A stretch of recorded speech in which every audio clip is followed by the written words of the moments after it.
Backlash 2025 just concluded, and I'm so glad to say I told you so. Every single match delivered, but holy like pancakes. Look, Randy Orton versus John Cena completely blew our expectations. A match packed with drama, bad finish, but for the most part, this match was more than it needed to be. And everybody's talking about some work rate, how it was a finisher fest.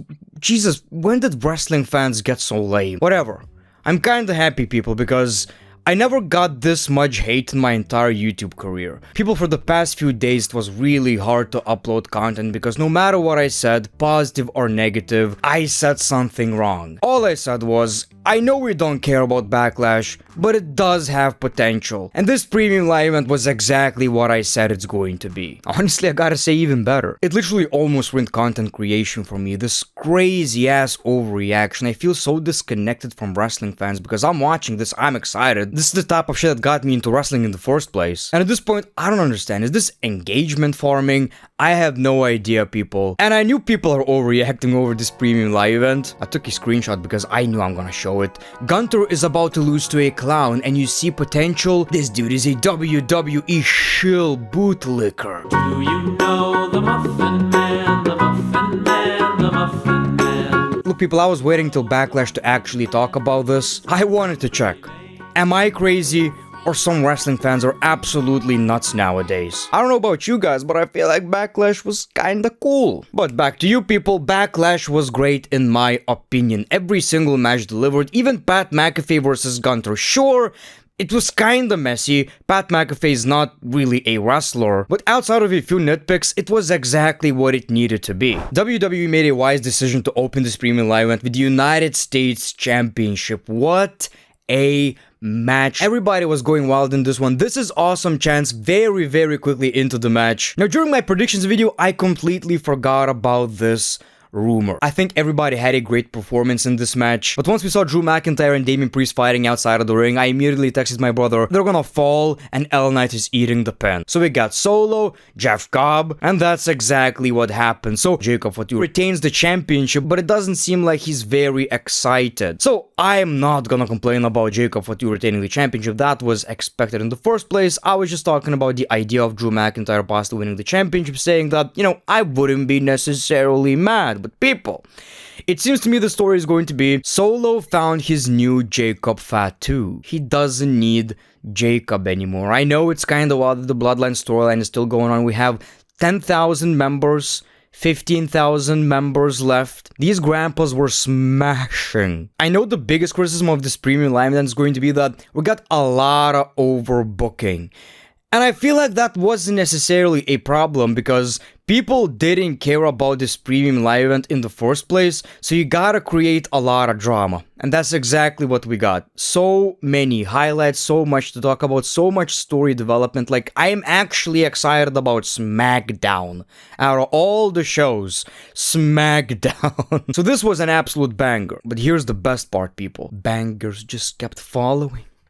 Bangers just kept following. We got Lyra versus Becky Lynch. Almost like a star-making match for Lyra right here. Absolutely love this one. I would go as far as saying the best women's intercontinental championship match yet. I was watching this match and realized there's a big difference between the WWE Women's United States Championship and the Women's Intercontinental Championship. I'll explain in a second, but in a big shocker, Lyra Valkyria actually retained the championship and immediately got attacked by Becky Lynch. This was the most shocking result. We knew the match is going to be good, but everybody thought Becky turned heel. Obviously, she's winning the championship. That's the whole point, but that didn't happen. And honestly, I feel like that's for the better. I know Becky would add so much to this championship, but so does retaining your championship against Becky Lynch.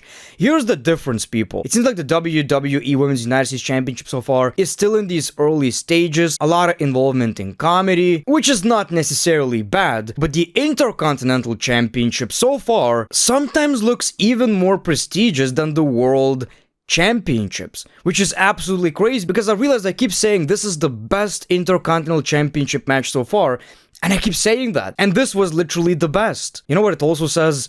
Lyra is really good. So we just got another banger. It was time for Dominic Mysterio versus Penta. I can't believe I'm saying this because this was a fun match, but it was also the weakest match of the show. By no means it was bad. I feel like it's just that everything else really surprised us. So I was enjoying this match. We got that drama, a logical referee who actually saw the steel chair. And I like how WWE booked this match. They absolutely fooled me. I thought Penta is winning this championship. I mean, it does make sense. Who's to tell that Dominic Mysterio wasn't given this championship just for a WrestleMania moment? But that wasn't the case. We got El Grande, and he cost Penta the match. So Dominic Mysterio is still your Intercontinental Champion. I'm so happy about that. Obviously, Finn Balor versus Dominic Mysterio rivalry is coming, so I'm very happy Dominic Mysterio retained the championship. And I really like how they created so much drama in every single match. Outside of that R-Truth interference, like, okay, that was ass.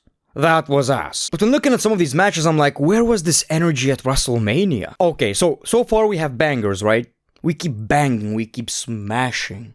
We keep doing the intercourse with these matches. We're excited. The balls are pumping. We happy people. Surely Gunther versus Pat McAfee is going to suck. Well, I don't think so. Sure, Pat McAfee selling absolutely sucks. But while watching this, you gotta keep in mind he's not really a wrestler. I do think the match was a bit too long because that was the whole idea. Gunther absolutely destroys him. And I feel like he did a bit too much offense, but what helped is that Gunther barely sold it. Even after Pat McAfee did some impressive moves, Gunther just stood up and was like, is that it? That all you got? Michael Cole wanted the match to stop. Gunther attacks Michael, so again we got this drama. The match continues. What I did not really like is that Pat McAfee didn't tap out. He passed out, which makes sense when it comes to the story. Obviously, he's not gonna tap out because he's protecting his friends. He's fighting for friendship. I do understand that, but at the end of the day, it's Gunther, and Pat is not a professional wrestler.